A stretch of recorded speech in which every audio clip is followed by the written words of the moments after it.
नमस्कार दोस्तों, स्वागत है आपका A to Z स्टोरीज अद्भुत ऑफिशियल पर। रात के अंधेरे में पिंकू अपनी कार को दौड़ाए जा रहा था। पिंकू को खुद कार चलाना और दूर दूर की यात्राएं करना बहुत ही पसंद था। पिंकू की बगल वाली सीट पर उसका दोस्त परमीश बैठा था। वे दोनों मुंबई से मेहर भगवती के दर्शन के लिए जा रहे थे। पिंकू के माता पिता ने लाख समझाया था कि बेटे, इतनी लंबी दूरी तुम लोग ट्रेन से सफर करा करो, पर पिंकू माना ही नहीं और अपने दोस्त के साथ कार से ही हो लिया। रात के करीब 2 बजे होंगे। कार सड़क पर भागी जा रही थी। रह रह कर इक्के दुक्के ट्रक भी गुजर जा रहे थे। अचानक कार में कुछ गड़बड़ी मालूम हुई और पिंकू ने सड़क किनारे कार रोक दी।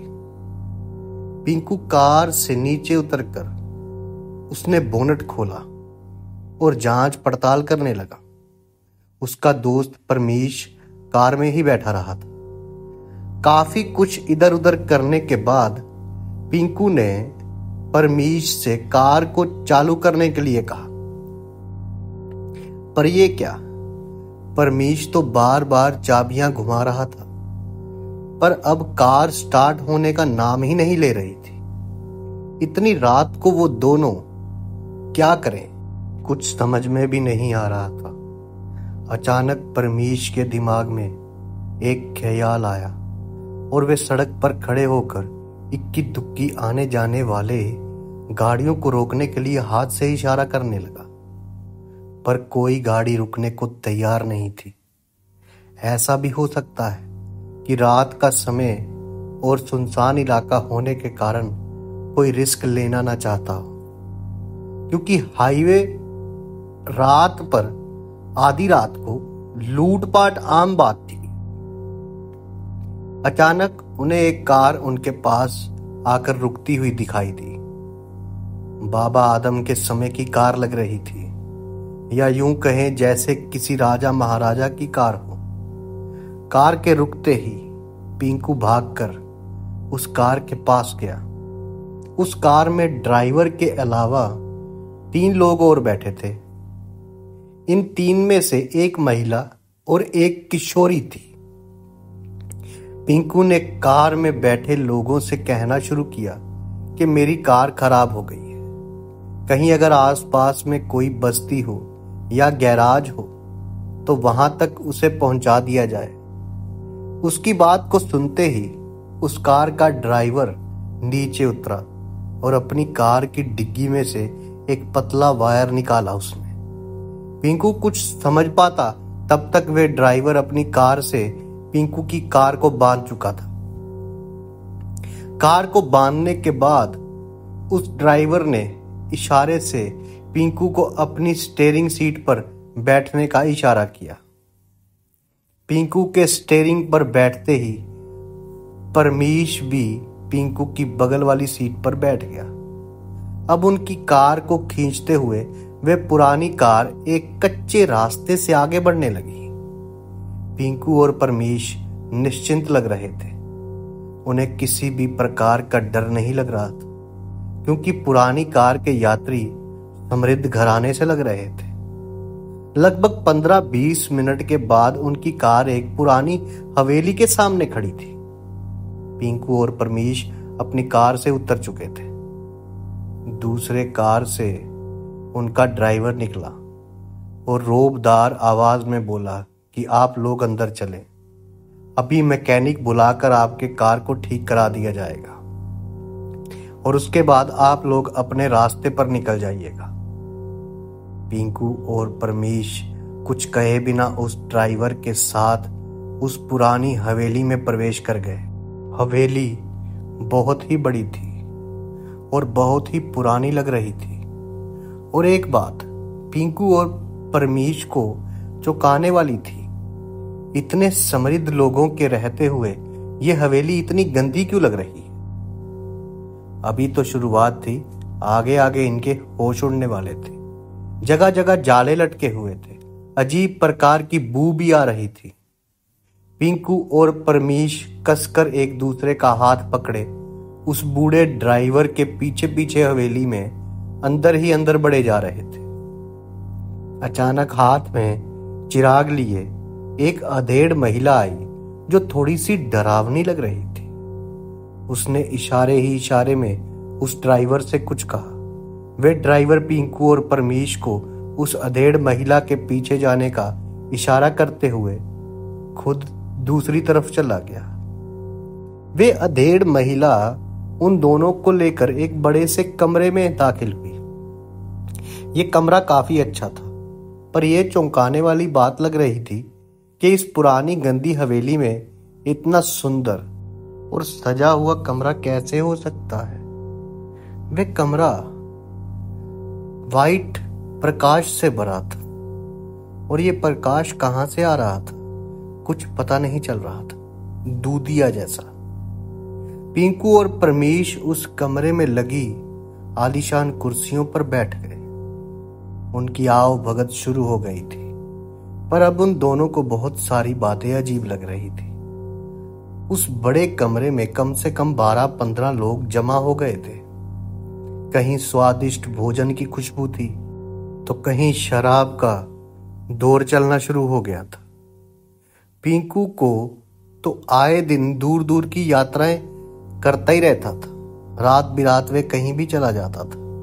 उसे भूत प्रेत पर विश्वास तो था, पर वे एकदम निडर स्वभाव का था।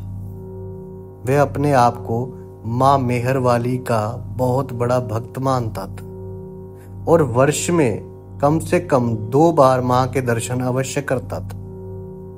उसके गले में माँ की माला हमेशा लटकी रहती थी और साथ ही उसके शर्ट के ऊपर जेब में एक छोटा सा दुर्गा चालीसा। उसे जब भी थोड़ा समय मिलता इस चालीसा को निकालकर पढ़ लिया करता था। पर आज निडर पिंकू को लगने लगा था कि वे और उसका दोस्त किसी बहुत बड़ी मुसीबत में फंस गए। उसके आसपास के लोगों का व्यवहार कभी कभी अजीब चौंकाने वाला होता लग रहा था। पिंकू फिर भी डरा नहीं और हिम्मत से काम लिया। उसने अपने दोस्त को उठने का इशारा किया और पास में लगे एक सोफे पर बैठने का इशारा किया और इशारे में यह भी कहा कि तुम कसकर मेरा हाथ पकड़े रहना और डरना तो बिल्कुल नहीं। अच्छा, तो ये बात थी। अब पिंकू और परमीश जिस सोफे पर बैठे थे वहां पास में ही एक आलीशान शीशा दर्पण लगा था। पिंकू कनकी आंखों से रह रहकर उस शीशे में देख ले रहा था। परमीश को अजीब लगा कि पिंकू उन कुर्सियों पर से उठकर इस सोफे पर क्यों बैठा। शायद पिंकू परमीश के जहन में उठने वाली बात को समझ लिया था। उसने उसे शीशे में देखने के लिए इशारा किया। अरे ये क्या! ज्यों ही परमीश ने शीशे में देखा उसकी तो सिट्टी पिट्टी गुम हो गई। वो तो भय से उसका चेहरा पीला पड़ गया, उसके होश उड़ गए। दरअसल उस कक्ष में चलते फिरते अच्छे लोग इस शीशे में बहुत ही भयानक लग रहे थे। इतने भयानक कि परमीश का कलेजा उसके मुंह को आ गया।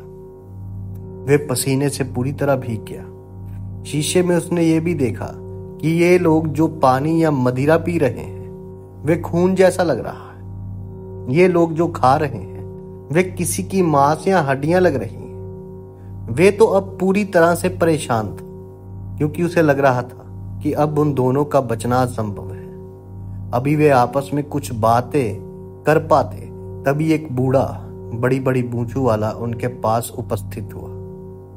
वे लोई ओढ़े हुए था और उसके पीछे पीछे 2-3 सेवक यानी कि भूत थे। वे बूढ़ा मुस्कुराते हुए पिंकू से कहने लगा कि आज उसकी पोती का जन्मदिन है। अच्छा हुआ कि आप लोग भी आ गए। हमारी पोती का जन्मदिन धूमधाम से मनाया जाएगा। और इसमें शामिल होने वाले सभी लोगों को राजसी कपड़े पहनने होंगे। अस्तु आप लोगों से गुजारिश है कि पास के कमरे में जाकर अपने पहनावे बदल लें। ये बात कहते हुए वह बूढ़ा बार बार पिंकू के गले में लटकती हुई माला को देख रहा था। उस माला के तरफ जब भी उसकी नजर जाती फिर थोड़ा भयभीत लगने लगता। अरे तभी अचानक एक खूबसूरत किशोरी वहां आ गई और उस बूढ़े की ओर देखकर बोली कि दादाजी, इस अवसर पर आप मुझे क्या उपहार देने वाले हैं? वह बूढ़ा हंसा और पिंकू तथा परमीश की ओर देखते हुए बोला कि बेटी, तुझे मैं ऐसा उपहार दूंगा कि तू खुशी के मारे झूम जाएगी। इतना कहकर बूढ़े ने जोर से अट्टहास किया। ऐसा लगा कि उसके अट्टहास में पूरी हवेली हंसने लगी हो। अब माहौल और भी डरावना होता जा रहा था। खैर पिंकू ने अपना विवेक नहीं खोया और परमीश का हाथ पकड़कर पहनावा बदलने के लिए पास के बताए कमरे में तेजी से चला गया। कमरे में पहुंचकर जब परमीश डर के मारे अपने कपड़े उतारने लगा तो पिंकू ने उसे रोका और कहा, बेवकूफी मत कर, अपने कपड़ों को पहन कर रख। और साथ ही उसने अपने जेब से दुर्गा चालीसा को निकालकर परमीश की जेब में रख दिया और कहा, डर मत। देखा नहीं कि मेरे गले की माला को देखकर वह बूढ़ा कैसे भयभीत लग रहा था।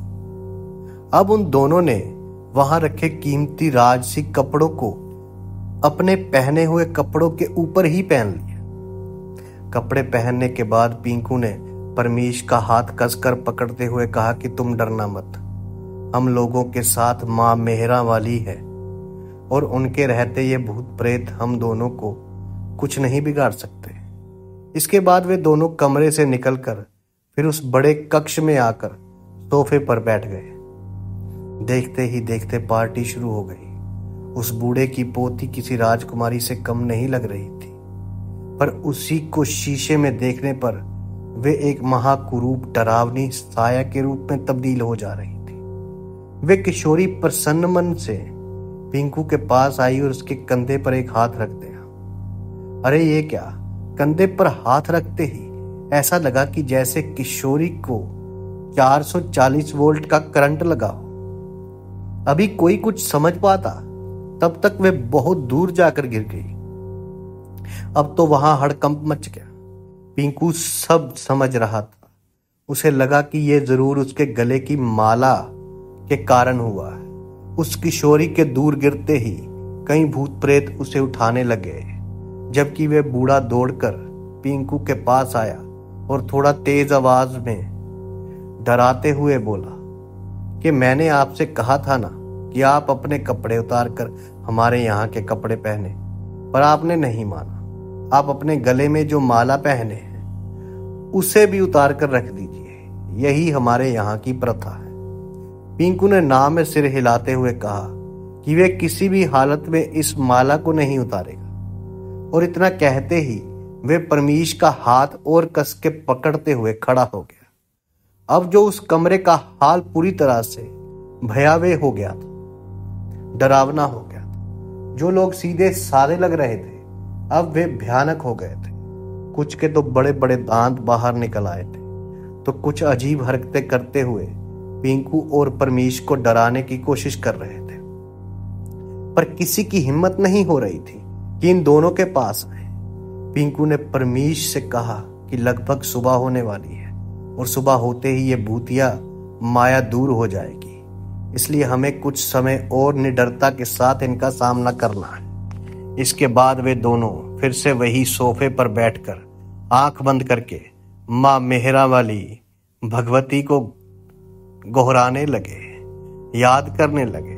उनके अगल बगल में बहुत सारी आवाजें चीख पुकार आ रही थी, पर वे इन सब से बेखबर होकर बस माता रानी का नाम ही लिए जा रहे थे। कुछ समय के बाद अचानक आवाजें आनी बंद हो गई। पिंकू और परमीश ने अब अपनी आंखें खोल दी। अब वहां इन दोनों के अलावा कोई नहीं था। अरे हवेली भी तो नहीं थी, तो क्या ये दोनों सपना देख रहे थे? खैर वे दोनों उठे और वहां से चलने को तैयार हुए। सुबह होने वाली थी और सूरज की आभा उस जंगल में धीरे धीरे फैलना शुरू हो गई थी। अचानक पिंकू कार के पास गया और दरवाजा खोलकर बैठ गया। उसने कार को स्टार्ट किया तो वो बिना देर किए चालू हो गई। उसके बगल में परमीश भी बैठ चुका था। वे जंगल से बाहर निकलकर एक कच्चे रास्ते पर हो लिए। कुछ दूर आगे चलने पर उन्हें एक चाय की टपरी दिखाई दी। पिंकू ने वहीं अपनी कार रोक दी और कार से उतरकर उस टपरी में गया। टपरी में आते ही दुकानदार थोड़ा डर से पिंकू की तरफ देखकर बोला, साहब, आप लोग सुबह सुबह इस जंगल में से कहां से आ रहे हैं? कहीं आप लोग रात को ही नहीं तो? पिंकू एक टूटी बेंच पर बैठते हुए अब तक की सारी घटना सुना देता है। दुकानदार ने एक लंबी सांस लेकर कहा कि अच्छा हुआ कि आप लोग सही सलामत बच गए, नहीं तो कई सारे लोग इन भूतों के ऐसे शिकार हुए हैं कि या तो वे पागल हो गए हैं या किसी बड़ी बीमारी के शिकार। इसके बाद उस दुकानदार ने सहमते हुए अपनी आप बीती भी उनको सुना दी।